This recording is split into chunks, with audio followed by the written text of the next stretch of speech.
His name is synonymous with evil and death. Most of the ethnic cleansing that took place in Bosnia was done by Arkan. In Serbia, he is hailed as a hero.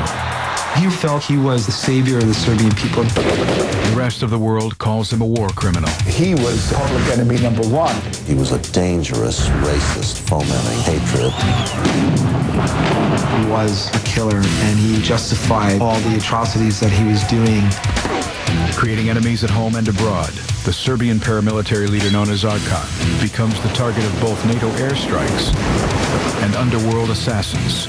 The only question is, who will get to Arkan first? Osama bin Laden's terror network. Cowards who committed this crime. Forgive. Justice for these killers will be swift. Dead or alive, we're gonna get him.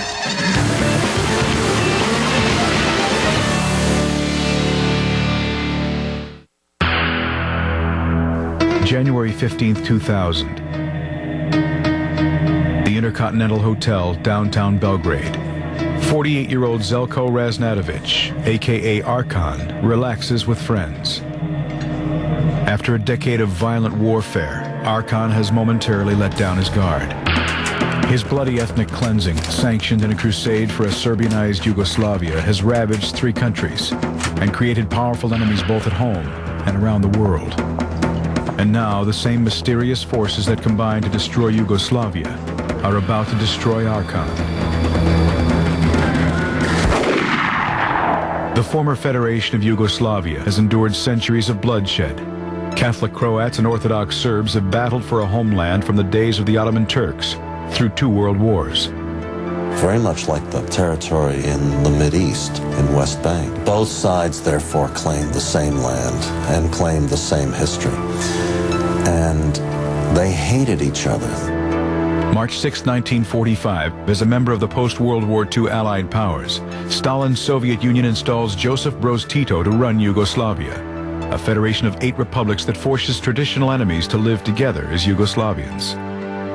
Tito's Yugoslavia, the Yugoslavia created by Woodrow Wilson and the Big Four at Versailles in 1919, was doomed. So you had Muslims to the south and Christians to the north, but right along that borderline, it was a mixture of both religions. And you had not just Roman Catholic, you had the Orthodox Christians, and you had the Muslim Islamic religion. All of that was put together. So this tension has existed for centuries. Tito cultivates his communist propaganda, brotherhood and unity, over the deep-seated wounds of history. You know, it was all there. The currents were running underneath, but there was the fiction of brotherhood and unity on the surface. In 1960, Tito breaks from Stalin's brand of communism and installs his own socialist system. Yugoslavia sees an unprecedented economic boom. Born in 1952, a young Serb named Zeljko Raznatovic grows up in this tide of prosperity. He came from a military family. His father was high-ranked officer of Yugoslav army. He was a very strict person, and Arkan was raised up in a very tough way.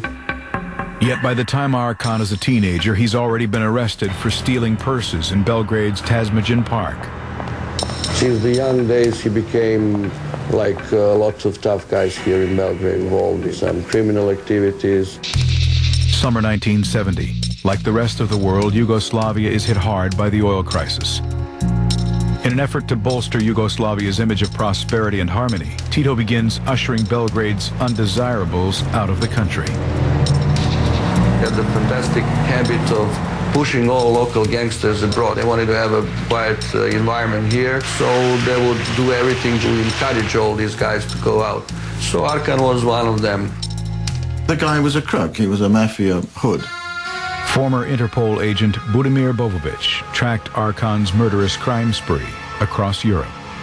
I had the impression that he was a criminal of high profile, very professional and very rare. He was very strong, smarter than most of his fellows, and he made some spectacular stuff there. Interpol soon issues warrants to arrest Arkan on charges ranging from armed bank robbery to murder. In a bid for protection, Arkan offers his services to Tito's secret police. A friend of his father's, a general who was head of the State Security Institute, got him a job as a state mercenary. In return for sanctuary from international law enforcement, Arkan agrees to do Tito's dirty work. So Arkan had free hands and he acted like a little god. Armed with several fake passports and the state's license to kill, Arkan moves throughout Europe, silencing anyone deemed an enemy of Tito's socialist regime. They were called patriotic missions. The task was to assassinate enemies of Yugoslavia. Arkan killed 5 political dissidents himself. The hunting of dissidents is put on hold when Tito dies on May 4th, 1980. Yugoslavs everywhere mourn his death, unaware that they are also mourning the death of Yugoslavia. The 8 republics and provinces that formed Yugoslavia had been held together by Tito's draconian means. Tito had suppressed these nationalistic feelings for so long and was able to control the country by his ability to understand them. And when he was gone, there was nobody really to take his place. With Tito gone, the economy crumbles and unemployment skyrockets. November 9th, 1989, the death knell for Yugoslavia rings with the fall of the Berlin Wall. When the rest of Europe was set free by the collapse of the Berlin Wall and the fall of communism, there was immediate tension in the Balkans. The 8 republics immediately devolve into violent ethnic conflict. And Serbia, as one of the dominant countries, really tried to impose its will on the rest of the former Yugoslavia. A criminal class of people seized power. The worst elements, the scum that had come up when communism collapsed, took over and began tearing each other apart as the West stood by. It was the worst collective failure of Western leadership since the 1930s. President George Bush's advisors urge him to stay out of the Balkan conflict. The United States government basically just ignored it to a large extent, and more importantly, the Europeans who were right next door completely ignored it and didn't understand the power of the forces behind it. Yugoslavia's descent into hell is a boon to those with the criminal acumen to thrive in the vacuum, men like Arkan.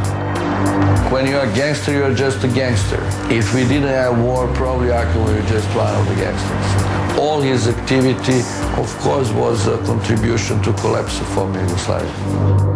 The slow death of Yugoslavia will breathe life into one of the most feared killers in history. Tomorrow on Tech Tuesday. Visit Western.com, member of Starwood Preferred Guest. You're watching Targeted on the History Channel. Belgrade, 1985. As Yugoslavia crumbles in chaos, outlaw Zeljko Arkan Raznatovic is one of the few who continue to thrive. He could go anywhere. He could do whatever he wanted. He could slap people around and go completely unpunished. As a thank you for silencing government opposition abroad, Arkan is made president of the fan club of Belgrade's Red Star soccer team. He opens an ice cream parlor across from the stadium, employing members of the club. Arkan became the boss of all bosses among criminals because he is openly supported by the state. Arkan builds a mansion, complete with 8-foot walls and closed-circuit cameras. He was quite well off. He was doing all this criminal stuff. He saved some money from his previous activities in Western Europe. But Arkan would soon have a new cause to champion. As communism collapses, the leaders of the 8 Yugoslav republics begin to fight for survival. Loyalties fall along ethnic lines. When the structure began to break down, there was an attempt to really regain old tribal and national identities, ethnic identities. You know, the end of 40, 50 years of communism is not, so easy to become a democracy. Milosevic at that moment started to really emphasize on nationalism. Fighting for the biggest piece of the pie, Serbian President Slobodan Milosevic takes aim on Kosovo. Kosovo is the birthplace of the Serb identity. Milosevic rose to power on the Kosovo issue rallying a primordial sense of the need to retain Kosovo in the heart of Serb nationalists. Milosevic begins to rid the Yugoslav National Army of all non-Serbs, transforming it into his army, the Army of Serbia. By 1990, Albanian leaders in Kosovo have been forcibly removed and replaced with Serbs. Milosevic had the idea to establish this sort of a greater Serbia, which would consist of part of Bosnia, part of Croatia, Serbia proper, Kosovo, and Montenegro. The flamboyant Arkan is one of the first to trumpet Milosevic's war cry for Serbian nationalism and territorial gain. The idea of a pure Serbian state was what they were looking for, and wherever Serbs lived, Milosevic felt that it was his duty to unite all the Serbs. May 6, 1990. Croatia holds its first free elections.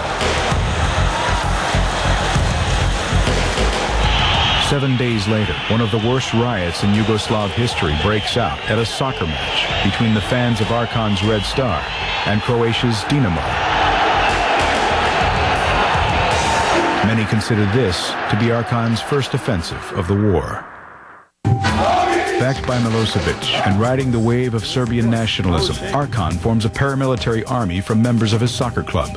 His job was to create his own military unit. A police general personally supervised the formation of the unit. So during the breakup of Yugoslavia, Arkan actually just changed bosses. Previously, he worked for Tito. Now he worked for Slobodan Milosevic. He and his men, they were young, outside the structures of the Yugoslav army. They called themselves the Tigres. They were a paramilitary outfit who obviously had some support from the Serbian political leadership, or they couldn't have operated. June 25, 1991. Realizing there is no room for them in a Serbianized Yugoslavia, Slovenia declares its independence.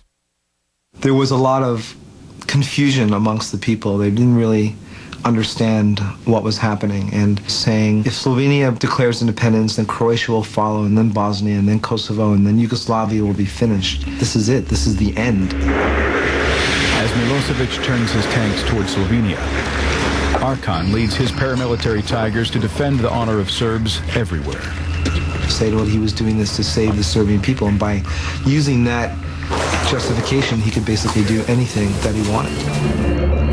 Obviously, this war needed certain heroes, and in a way, Arkan very quickly became a sort of a hero of this war on the Serbian side. The war in Slovenia lasts just 10 days. Milosevic effectively concedes Slovenia, choosing to concentrate his efforts on neighboring Croatia, a republic with a long and bitter history of animosity between Serbs, Croats, and Muslims. The complete pattern of the war was basically that Serbia was fighting for their just cause, having their enemies Muslims and Croats.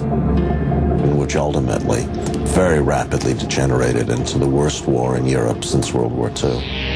By November 1991, the Serbian Yugoslav army has bombed and shelled the Croatian town of Vukovar for 3 months.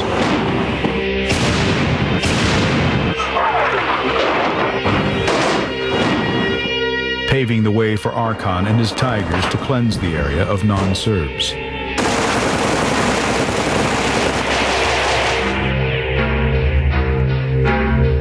The city of Vukovar fell to especially the paramilitary of Arkan's.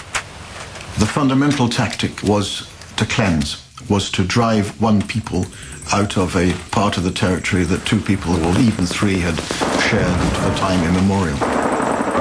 Racial cleansing, and that term started to come in to use, and we saw the atrocities that I thought I would never witness again after 1945. Arkan and his Tigers move house to house, liberating anything of value. Spoils of war were his, and you would see trucks filled with TVs and furniture and stuff always heading back towards Serbia. It was a big robbery under the guise of nationalism. Scores of Croatian men are rounded up from a hospital. They took all the prisoners and Croatian prisoners and just took them outside the hospital and just gunned them down. Just purely and simply like that.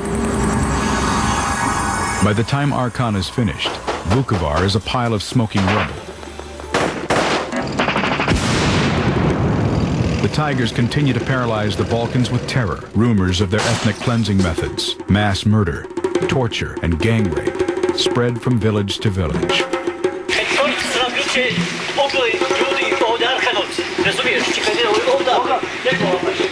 Early in December, the villages were falling, and they were not falling to the regular Serb army. They were falling to Arkan's paramilitaries, the Tigers. They are fantastically trained guys, and a lot of Muslims and Croats were quite scared, when they heard that Arkan with his Tigers was coming. He was a very effective guerrilla commander. He would take a band of 20 or 30 of his hoods, and they would go into a village, and they would use surprise, and the tactics were sound, and he would lead from in front, and he won the respect of his troops for that. But absolutely ruthless, trained killer. By May 30th of '92, Serbia holds over 30% of Croatia. The United Nations responds with sanctions and a weapons embargo, a move that would only benefit Arkan and the Serbs. It was the Serbs that had all the heavy weapons. They had the tanks, they had the artillery, and they had the army. After the embargo, Arkan had the opportunity to smuggle anything out in Serbia, anything that they could sell in West Europe. So every move that they made on any city was just to protect his money. Arkan sets up a paramilitary training camp in Erdut, supplied by the Yugoslav army. He was very proud, was Arkan, of his military prowess and that of his men, that they didn't go by the rule books of the Yugoslav National Army. Because I'm protecting the Serbian people here from the fascist government of Croatia. The message he was trying to get over was that these were Serbs defending the Serbian people, and that the Western democracies should understand that. And of course he would deny any talk of atrocities. Pulitzer Prize-winning photojournalist Ron Haviv follows Arkan to his camp. I mean, he was very charming, and we asked to do a portrait of him. And he immediately jumped up, a light in his eyes, and he said, "A portrait, of course." And he ran outside, and he gathered up all his men. Just as we were about to take the photograph, he said, "Wait a minute." And a man walked in from the side with a little baby tiger cub and handed it to Arkan, and Arkan said, "Well, we are the Tigers." And he held up the tiger by the scruff of his neck and posed for this photograph. And the tiger, he later explained, he had liberated from a zoo in one of the cities that they had captured. Led by American Cyrus Vance, the United Nations brokers a ceasefire in Croatia on November 23, 1991. 3 months later, 12,500 international UN peacekeepers known as UNPROFOR are dispatched to the Balkans. The UNPROFOR just was not capable. They were there for peacekeeping. There was really no peace to keep. They were supposed to not take sides. Their role was never thought out. It was a mess from the beginning. As part of the UN deal, the European community agrees to recognize Croatia's independence. And at that point, the civil war in Bosnia was inevitable. As the last non-Serb majority republic of the Federation of Yugoslavia, Bosnia would have no choice but to secede. And so what actually happens is we allowed this war to start, in which 200,000 people were killed. The Bosnian theater of war would provide Arkan and his Tigers the opportunity to perfect their ethnic cleansing. Non-Serbs in Bosnia would have two choices: flee in terror or die. Tomorrow on Tactical to Practical. You're watching Targeted on the History Channel. March 3rd, 1992, Bosnia declares its independence from Yugoslavia. Under the guise of protecting ethnic Serbs, Serbian President Slobodan Milosevic unleashes his most feared weapon, the paramilitary commander known as Arkan.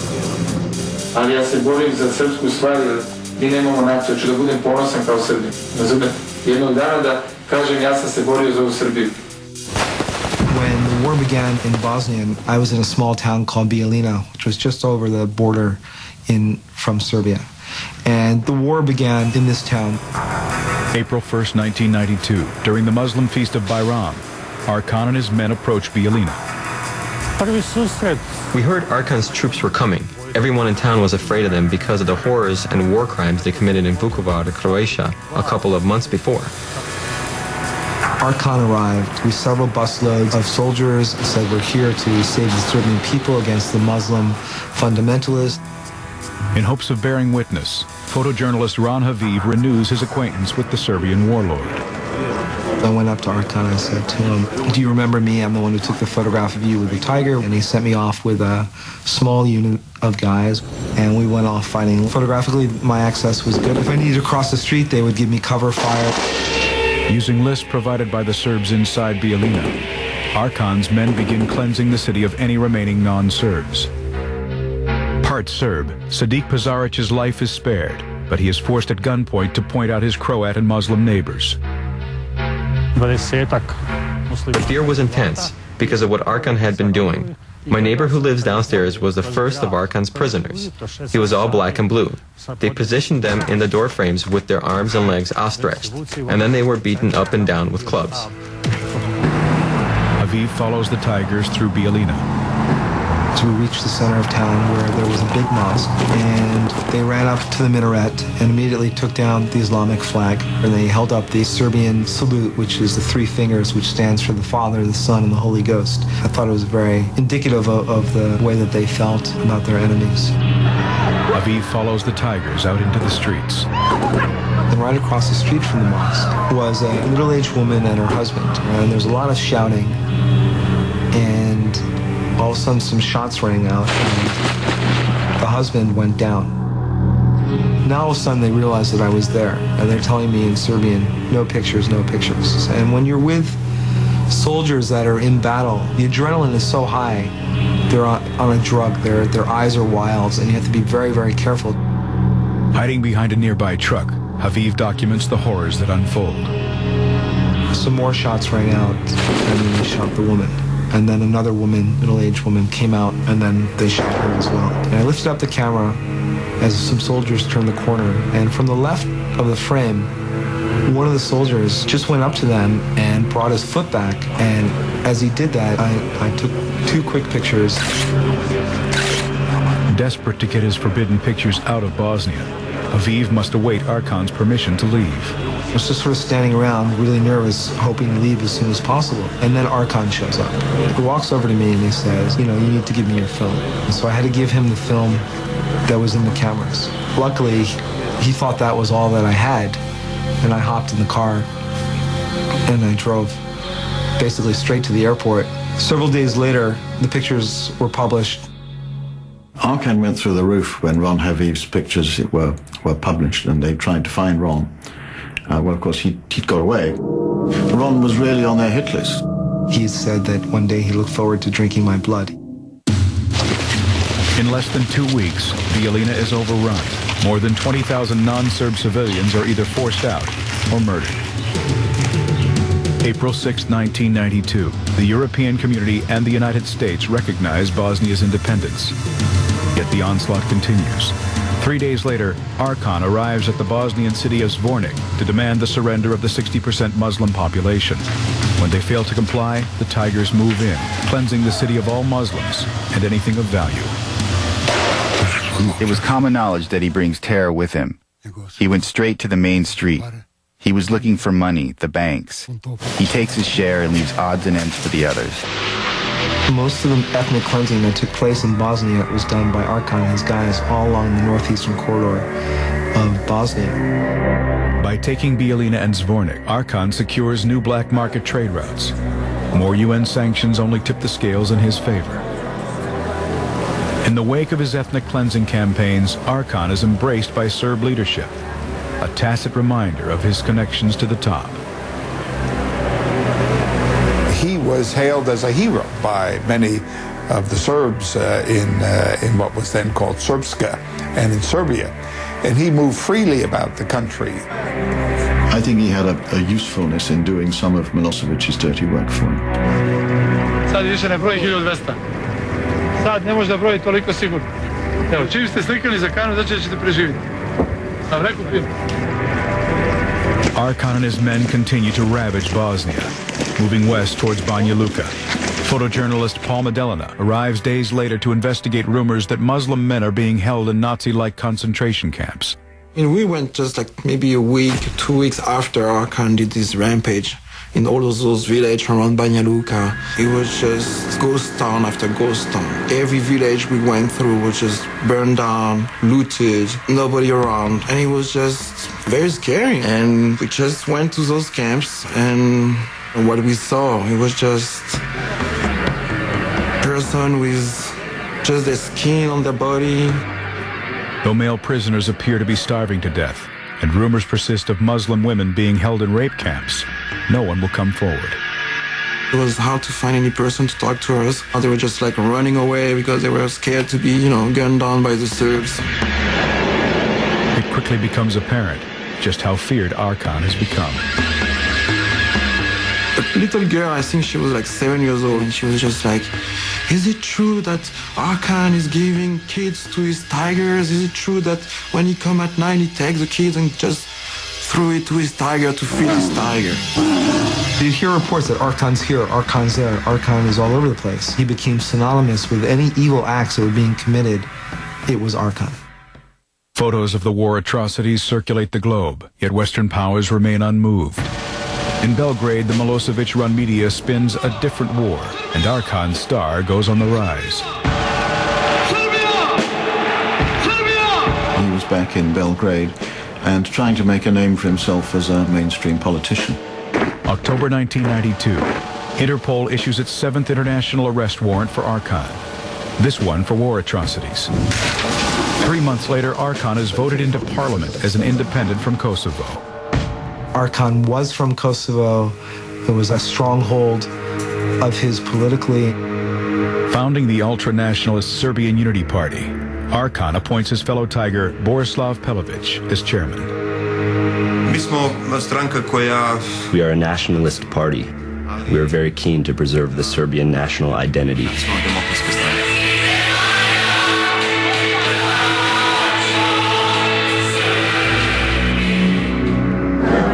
American diplomat Richard Holbrooke urges his government to take action. I wrote several memos on it to the incoming administration outlining my views and saying that if we didn't do something about it, it would get worse, and the option of ignoring it was not a real option.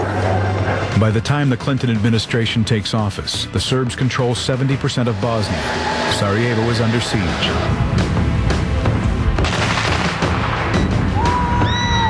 Everything that happened between 1990 and 1993 was avoidable. If the Western powers had stepped in early and said, as NATO, we're not going to allow this to happen, they would not have done it because they were scared of the power of NATO. It would take more horror and devastation before the West would take action and put Arkan in its crosshairs. Tomorrow on Tech Tuesday. To get your free software pack and free bonus CD, you must call now. Call 1-800-853-3735. You're watching Targeted on the History Channel. 1995, Bosnia. After 4 years of war and resulting American-led sanctions, Serbian warlord Arkan has made millions on the black market. One of the things about the Balkan Wars and all their sanctions was that they made a lot of people very poor and a few people very rich, and one of the rich people was Arkan. He was a black marketeer. He was controlling some cigarette market, parts of the oil market. He lived in a nice fancy house. He was going to all the festivals. The guy became a respected person in this society. In an event dubbed the Wedding of the Century, Arkan marries pop star Setsa, Serbia's answer to Madonna. Arkan is a symbol of those who committed lots of crimes against Muslims, but still his wife is one of the best sold singers in Bosnia. In the Balkans, everything is possible. Serbian forces continue their onslaught of Bosnia until January 1995, when former President Jimmy Carter negotiates a ceasefire with acting Serbian President Radovan Karadzic. Arkan uses the opportunity to replenish his supplies and men. By March, the ceasefire has disintegrated. My greatest frustration was with my own government. which I didn't think was following a policy aggressive enough. May 1995, Serb forces bomb the public marketplace in Sarajevo. The UN fails to respond. The UN's job was to protect the safe areas. There were hundreds of violations every day, shootings, shellings. It was a free fire zone in Sarajevo.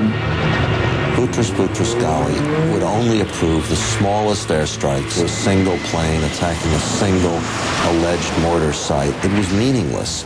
They were pinpricks.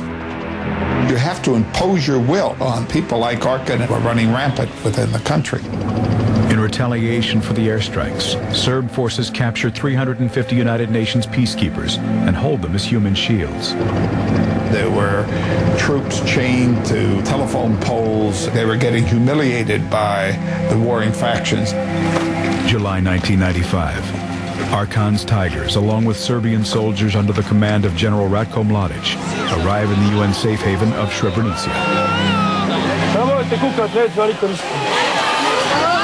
Ne bojte se ništa, samo polako, neka prvo idu žene I djeca. They had the Muslims inside the compound where the UN force was. Mladic talked them into leaving, and the sad day when they loaded them on buses, segregated them, and took them out. With the women and children evacuated, Serb forces proceed to liquidate the remaining males. 7,000 men and kids would just disappear in one night. And basically, miles away from the city, in the forest, north and west, we could see all the land being removed. It's a systematic ethnic cleansing that was going on, which was absolutely, to me, unthinkable. August 19th, 1995. An American delegation on a mission to negotiate peace in the Balkans mysteriously crashes on Mount Igman outside Sarajevo. Bob Frazier, Joe Cruzel, and Nelson Drew are all killed.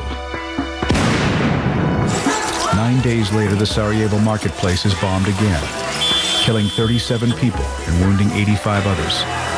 It was clearly a direct challenge to the American negotiators. And in the immediate aftermath of the deaths, President Clinton said, let's get bombing, let's hit them hard. August 30th, 1995.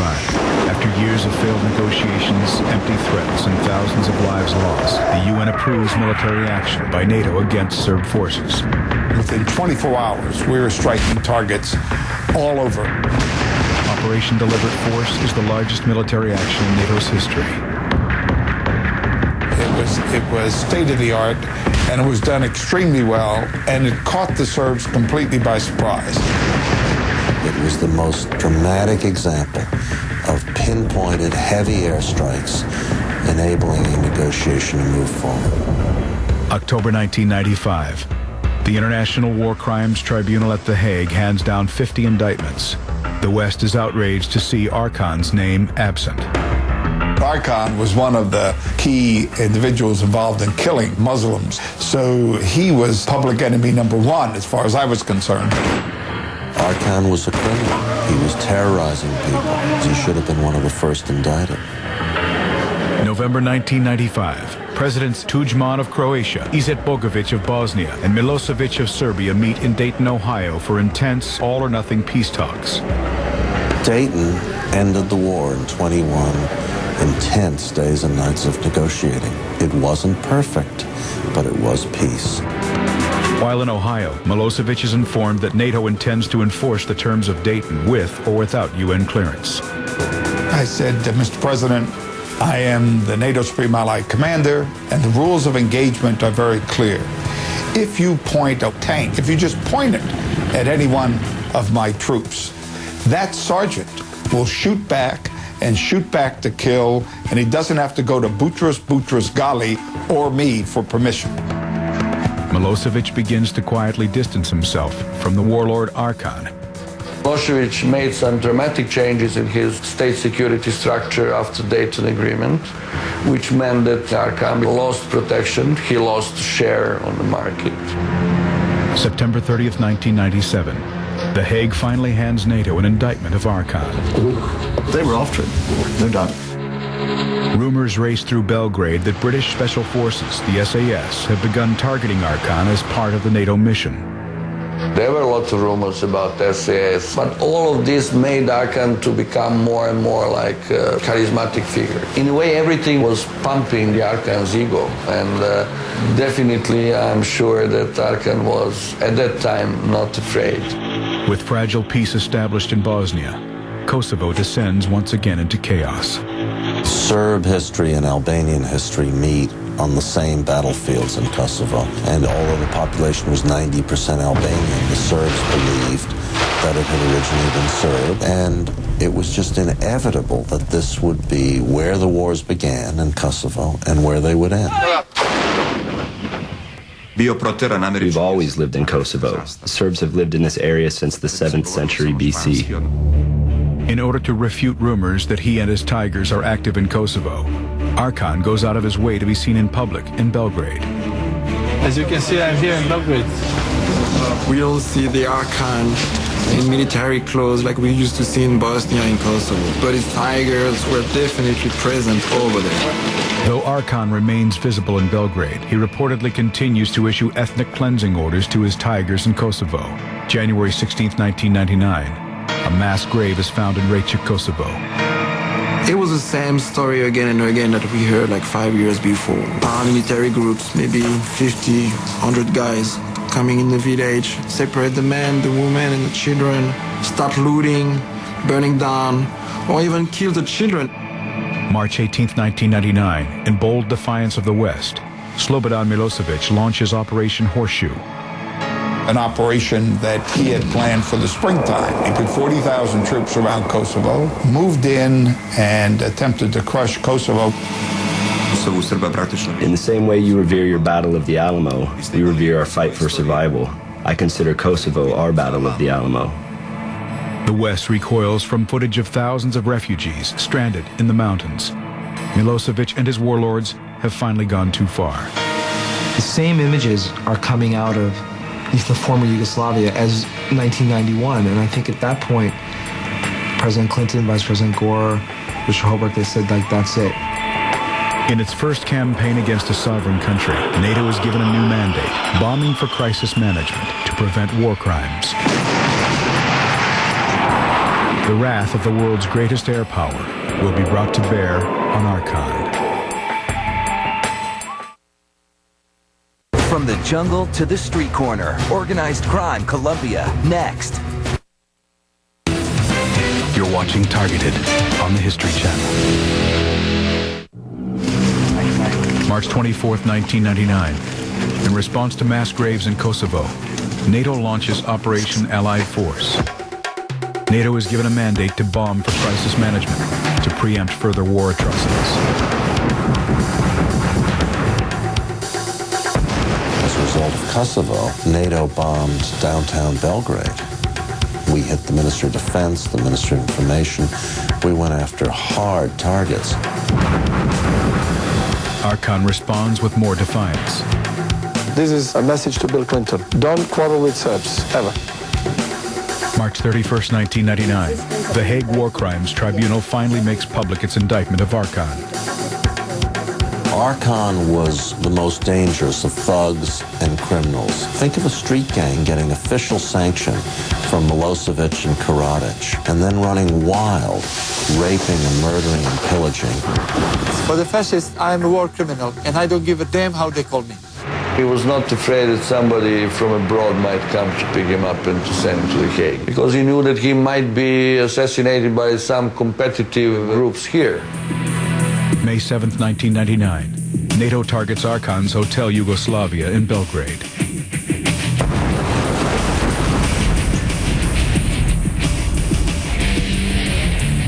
Days later, a NATO bomb strikes the Chinese embassy in Belgrade. Publicly, the CIA is blamed for using old maps, but rumors persist that the highly accurate, globally positioned JDAM bomb had hit not only the intended building, but the precise room, one allegedly used by Arkan to rebroadcast intelligence to his paramilitary Tigers in Kosovo. After 79 days of bombing, Milosevic capitulates on NATO's threat of sending ground troops. In Belgrade, Slobo is cast as pariah for throwing away Serbian homeland. A lot of people around Arkan himself started thinking that Milosevic was somebody who betrayed Serbs. At that time, Arkan started thinking about what will happen after Milosevic. Though Arkan never publicly denounces Milosevic, Belgrade gossip spins with talk of a secret deal for Arkan to testify against Milosevic at The Hague. It was said that men from the Hague Tribunal have secretly approached Arkan and asked him to be a witness. He never said it publicly, but it was something that was in the air all the time. We knew it here, that Arkan is switching against Milosevic. Milosevic can now be added to the list of Arkan's enemies. And after controlling the black market through 10 years of sanctions, Arkan's power rivals that of the Serbian leader. Arkan was so hot that someone had to get him down or stop him because he was starting to be way too much power. He has so many enemies from so many different walks of life. January 15th, 2000. Intercontinental Hotel Belgrade. Arkan sits with friends and two of his closest bodyguards. Hotel Intercontinental has a lobby and there are a couple of boutiques there. He was invited by some people and they were sitting in a small brasserie in a hotel. Arkan's wife Setsa steps away to shop in her sister's hotel boutique. Suddenly 3 guys came in.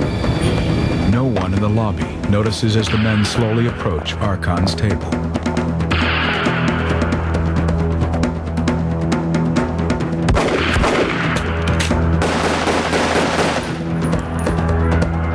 As Setsa rushes to her husband's side, the gunmen escape. They just ran away. Arkan had taken a fatal shot through the eye. He dies on the way to the hospital. 500 previous assassinations in Belgrade had gone unsolved, yet the Arkan triggermen are quickly apprehended.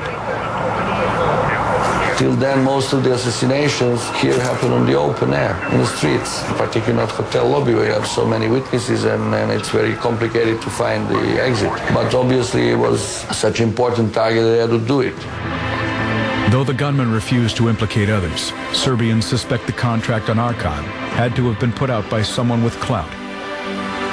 Perhaps only one man in Serbia had more power than Arkan. There were senior people in the regime about whom he knew too much. I think that he was killed in order to be silenced as a potential witness before the War Crimes Tribunal. Everybody thinks here that Arkan was assassinated by a competitive part of a state security structure and affiliated gangsters because they considered Arkan as somebody who is a potential problem for the regime. In Belgrade, conspiracy theories abound. I heard also that some of his soccer fans were not happy and just came and gunned him down. I think the only good thing is that he's dead.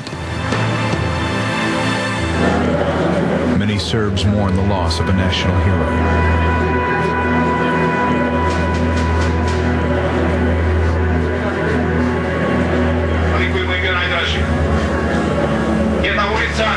Nosi naziv Srpske dobrovoljačke garde. Mnoge žene su ubijeljeni u Brčkom uzvorniku davale svojoj novorođenoj deci ime Arkan. In the West, the only regret is that Arkan would never stand trial for his crimes against humanity. Here's somebody who got what was coming to him, but sort of wanted him to be put on trial and for his world to be exposed and for him to spend the rest of his life in jail. I'm not going to waste time lamenting his demise. He would have remained at large, and at large he was a dangerous racist fomenting hatred. And let's think more about the poor victims, the 300,000 dead, 2.5 million refugees who died as a result of what Milosevic, Karadzic, and men like Arkan did. Belgrade remains haunted by Arkan's legacy. In Serbia, they say that he's not dead, that his body is not even in the grave. A new criminal class emerged in the vacuum left by Arkan. His wife Setsa was taken into custody in connection with the March 12, 2003 murder of Serbia's Prime Minister Zoran Đinđić. One suspect was named as Legija, a former lieutenant in Arkan's Tigres. Meanwhile, Arkan's political party continues to vie for power under the leadership of former Tiger Borislav Pelević.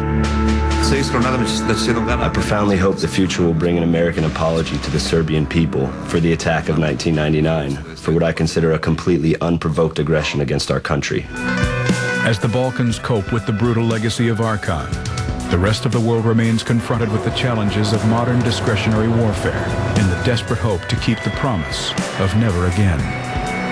There always can be justifications and good reasons to go and target people like Arkan or Saddam or bin Laden, people of that nature, because sometimes their causes are so against what is correct and the proper way to live that the only way to solve that is by an assassination. We live in a very brutal world.